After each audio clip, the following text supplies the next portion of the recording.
El 11 de junio del 2010, o sea, hace exactamente 16 años, 11 de junio del 2010, Ujú. se inauguró el Mundial de Sudáfrica. Chile jugaba el Mundial. Ahora De hecho, volvía a los Mundiales después del 98. Y se inauguró con el partido México 1, Sudáfrica 1. hay un árbitro Que chileno no, en este igual, mundial. Es lo único que tenemos en el mundial. Un árbitro. un encargado del VAR. Muy chileno. Pero por algo se, se Por empieza. algo lo pusieron en el VAR. Siempre hay un chileno. Y siempre en el VAR. Qué lindo que va a haber presencia chilena hoy día en Ujú. en el Azteca. Algo que sea. Lindo estadio. Oye, Estadio histórico, ¿eh? a propósito Tercera Copa del Mundo. de cosas lindas, ¿Mm? ayer las imágenes de la Sagrada Familia recorrieron rápidamente el mundo, porque Sí, fue muy muy bonita, impactante, muy lindo, es que además es muy, increíble. muy Sí. bonito. Y me acordaba que a propósito de eso, me van a odiar los que van con los niños en el auto, pero en realidad no es para los niños, es para mayores de 18. Lego lanzó su Lego más grande y es la Sagrada Familia. No, la Sagrada Son Familia en Lego. 12.000 piezas. Oh, 12.000 piezas. 12.000 piezas. Oh, Más de ni- 12.000. Y cuesta más de 12 lucas. Absolutamente. Cuesta, está listado, no sé si va a llegar a nuestro país, pero ¿Ya? en España 750 euros. Ya, o sea, como 800 lucas más Sí. o menos. 7 de la mañana con 10 minutos. 7 con 11 ahora. Ahora Lo más sí. importante, María, aparte de Además lo que ya de- comentamos, claro. lo que se comentó. Vamos al primer Está Maná hoy choque. día en la ceremonia inaugural. Belinda también. Lila Town. Danny Ocean. Ya. El primer choque entre Boric y Kast. Sí, po. Tuvimos hoy oficialmente ese primer choque, casi Se a 100 puso a días. tuitear el expresidente, le contestaron ayer. Le contestaron. Y ese fue el tema. Cómo le contestaron y los debates que fue abriendo, quienes también se sumaron a los respaldos en cada sector y quienes también se restaron.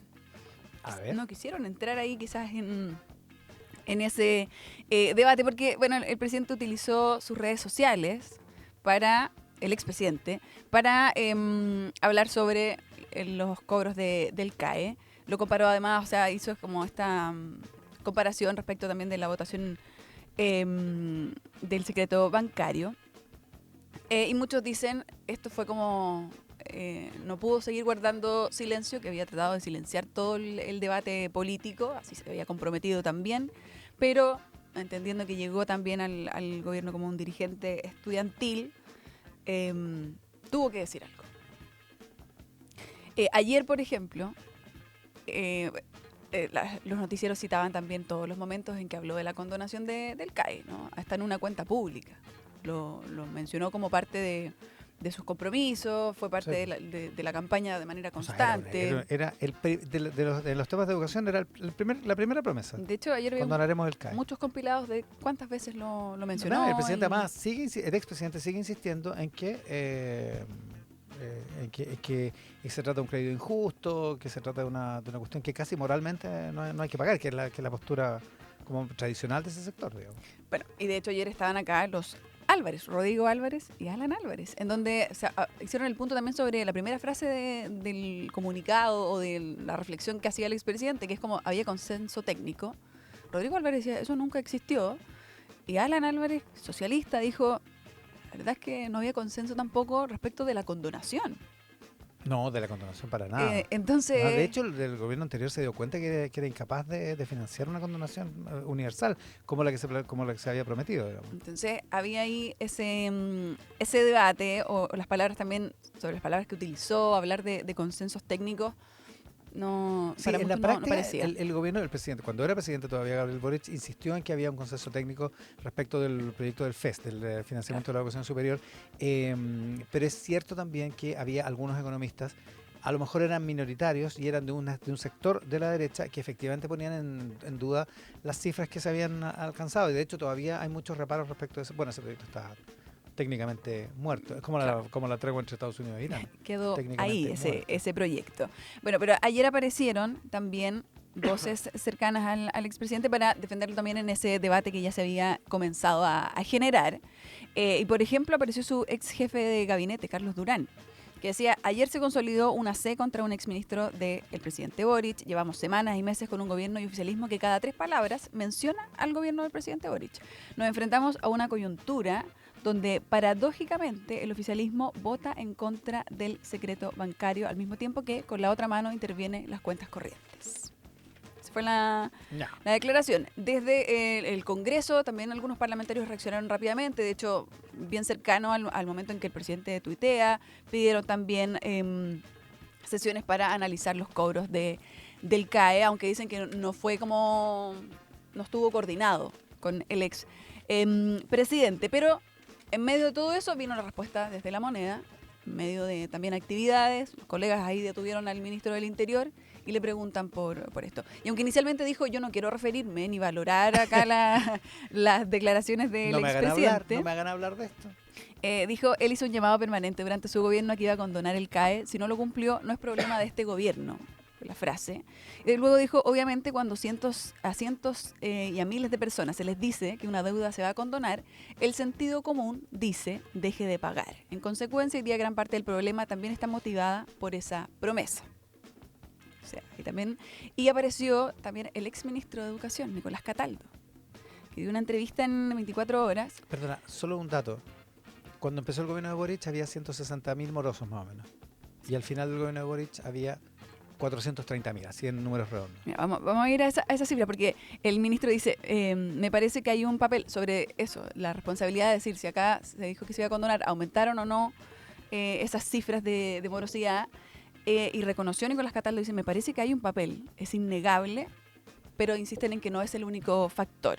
Ahora, en lo que dice Ingresa, ¿no? La comisión Ingresa que administra las cuentas del CAE, efectivamente, si vemos los últimos mandatos, durante el mandato de la expresidenta Michelle Bachelet se redujo la cifra de morosos en un 2,6. Logró reducirla y llegaba a un 38,9. Así inicia el mandato. Del universo claro. de deudores. Inicia el mandato el expresidente Sebastián Piñera, en donde aumenta esa cifra de deudores aumenta 9,5 puntos porcentuales. En el segundo mandato. En el segundo mandato. Estallido pandemia entre medio. Claro, estamos hablando de un universo de 752.000 deudores del CAE. Y después, cuando asume ya el presidente, bueno, cuando termina también el mandato, sube 19 puntos. Mucho más que en el gobierno de Boric. En el gobierno del presidente Boric. Sí, y llega a un 67,4. Claro, eso en términos proporcionales. En términos absolutos es más o menos lo que yo te decía 694.000 personas en mora. 694.000. Sobre más de 1 millón. El expresidente Boric habla de deudores, no habla de morosos, lo que hace una diferencia, a empezar. Pero el segundo, no hay... tampoco en la ex administración o en el gobierno anterior se hacen cargo de una cosa, que es que las herramientas que está usando la tesorería, primero, en una parte están fundadas en la reforma al CAE del 2012, que viene después de las protestas del 2011, y en otra parte en la ley de cumplimiento tributario que el gobierno anterior impulsó. De hecho, son esos dos paquetes legales los que le dan las herramientas a la tesorería para hacer lo que está haciendo. Dentro de lo que dijo ayer el ministro del Interior estaba esa argumentación también. Él dijo, las herramientas que se utilizan, dijo, las herramientas que se utilizan son las que están y que fueron votadas también, de manera... O sea, por el mismo Congreso y por todos los sectores políticos. Entonces, insisten en esa postura. El presidente Kast no se refirió de manera directa al presidente o a sus dichos al expresidente, pero sí quedó muy clara la postura del gobierno a través de los ministros de Hacienda, al ministro del Interior y también los parlamentarios que llevaron el presidente se abstuvo de se meterse directamente sí. con Boric. El presidente que cumple hoy 3 meses en el cargo. Cumple 3 meses en el cargo y tuvo también su primera medición CEP, en donde alcanza una aprobación del 34%. El presidente, y llega a una desaprobación del 52%, por la manera en que está. La pregunta era cómo ve que está conduciendo el presidente Kast su gobierno. Ya es parecida a como pregunta Criteria, por ejemplo. Claro, y es un muestreo original de cerca de 2.300 personas. Bueno, Criteria durante el fin de semana que pasó evaluaba, decía que le fue bien con la cuenta pública. Sí, le fue bastante bien. También. Que generalmente suben, sí, pero que acá había subido igual un buen trecho. O sea, se recuperó harto, digamos. Sí. No sé si subió más que Boric en el 2022, digamos, pero subió. Sí, que había sido un balance positivo, y no solo lo que ocurre, dicen, a lo mejor en la cuenta pública en particular, pero sino que también las medidas que se toman previo y posterior, sobre todo el despliegue en seguridad del ministro Arrau. ¿Qué más? Hablan de la confianza. Bueno, un 28% tiene nada de confianza en que José Antonio Kast cumpla con sus promesas y compromisos. Un 39% dice que tiene poca confianza, un 21% bastante y 10% que tiene mucha. Y también se midió si creen que el presidente es dialogante. El 51% cree que Kast no está dispuesto a escuchar y a llegar a consensos con la oposición, mientras que un 44% dice que sí tiene disposición a escuchar. Oye, me apunta Cristian Valdivieso que el trabajo de campo es súper coincidente entre la criteria, o sea, entre la CEP y la criteria de ese momento, y son prácticamente iguales. La criteria da 53-36 y CEP da 52-34, ¿no? Sí. Están muy iguales. Y muy bien. Sobre preocupaciones, por supuesto, sigue siendo la seguridad la primera, pero la segunda es salud, con un 42%. Y quería detenerme ahí, aprovechando que hay preocupación por la salud, porque insisten con las bajas en las cifras de vacunación desde el MinSal. Actualmente tenemos un 73,15% de avance en la población objetiva para la vacunación en contra de la influenza. Se habla siempre de metas del 80% para estar tranquilos, pero sería muy óptimo llegar al 90%. Pero el problema acá es que esto es un promedio cuando hablamos de que se llega al 73%. Y son precisamente los menores entre 6 meses y 5 años que tienen un 58%, es muy bajo, y las personas mayores de 60 años llegan a un 58% también de cobertura. Entonces hay que reforzar, porque son las personas que además más sufren con la influenza. Está súper fuerte, aumentaron un montón las atenciones también en las urgencias, así que es súper importante. Las dosis están disponibles, la vacuna es gratuita para la población de riesgo y hay que atender a ese llamado. En materia económica, se aprobó el aumento de la deuda. Oye, espera, una última encuesta, que este dato es bueno. La criteria de, esto es julio del 2022. La desaprobación de Boric 54, la aprobación 35. Creo que tenemos un problema estructural. Estaba al revés. No, pues no al revés. Pues. La desaprobación 54, la aprobación 35. Tenemos un problema estructural. Ya. Vaya. 7,21.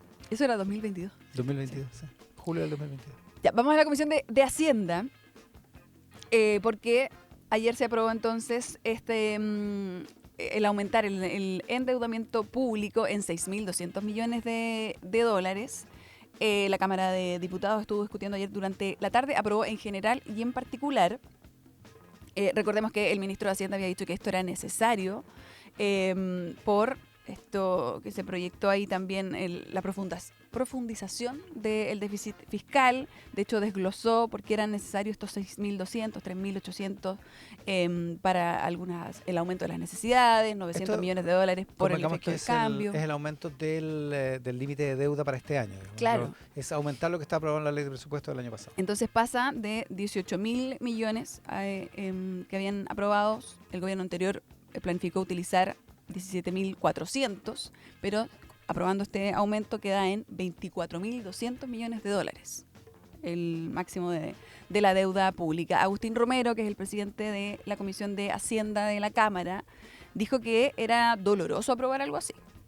Era doloroso un endeudamiento, pero que es el mecanismo que se estableció y es también la situación que hay actualmente. Quedó entonces aprobado por 8 votos a favor, todos del oficialismo, 3 en contra el Frente Amplio y el Partido Comunista, también uno independiente, Carlos Bianchi, 2 abstenciones. Y debería comenzarse a analizar en sala la próxima semana. Esto tiene suma urgencia, así que es rápido. Sí. Además, el gobierno necesita la plata. Está avanzando ni más rápido. Ni menos. Oye, cuando escribamos la historia, nos vamos a acordar de este 2026, fue la primera vez que yo vi autos que se manejan solos, así como normal, como andando en la calle. Una aplicación que hay en Estados Unidos que pedí un auto y llega solo. O sea, sin chofer, digamos. ya, eso. Yo nunca me voy a olvidar de eso. Porque los vi a cada rato. O sea, era una cuestión como muy cotidiana. Lo que es bien inquietante, pero bueno. El Mercurio cuenta que los vehículos a gasolina salen por primera vez de los 10 más vendidos en China. Wow. O sea, los 10 más vendidos son todos eléctricos. Bueno, acá en Santiago China se están viendo los Tesla cada vez más. Sí, claro, son mucho más. No, si el mercado ha crecido un montón, pero todavía falta un montón. Pero imagínate en China. los 10 autos más vendidos son todos eléctricos. Wow. Ya, 7,24. La electromovilidad. Tal cual. Piden 28 años de cárcel para el ex alcalde Torrealba. Eso también vamos a estar viendo qué ocurre. El juzgado de garantía de Santiago acusa al ex alcalde de la comuna de Vitacura de 29 delitos de fraude al fisco, 6 delitos de declaración maliciosamente incompleta de impuestos.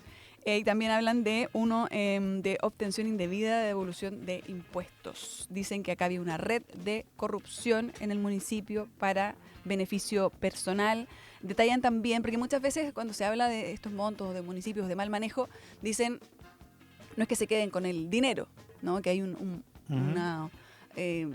una expertise en cómo se manejan. Se perdió la plata, claro, hubo se perdió la plata, negligencia, etcétera. o se Acá gastó en dicen, cosas que eran... dicen que efectivamente se depositaba y que Que la mucho plata, de esos dineros iba en beneficio del como dice la propio. Fiscalía, pasaba a integrar el patrimonio del Claro, exalcalde. y que para eso también buscó y le pidió a trabajadores que lo ayudaran. O sea, se habla de retiros de dinero de algunos trabajadores que luego le pasaban a él en efectivo. Para un poco entender cómo esto funcionaba. Así que se fijó, el tribunal fijó para el próximo 13 de julio la audiencia de apertura del juicio oral, y esto se va a extender por 4 jornadas, y luego de eso se tiene que llevar adelante el juicio oral.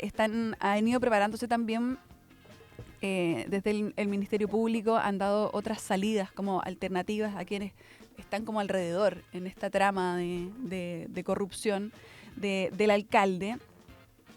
Personas que ya se han condenado también de manera previa, por ejemplo los ex contadores de Evita, que era una de las organizaciones por las que se trataba de defraudar, que terminan también con penas de 3 años, multas en dinero.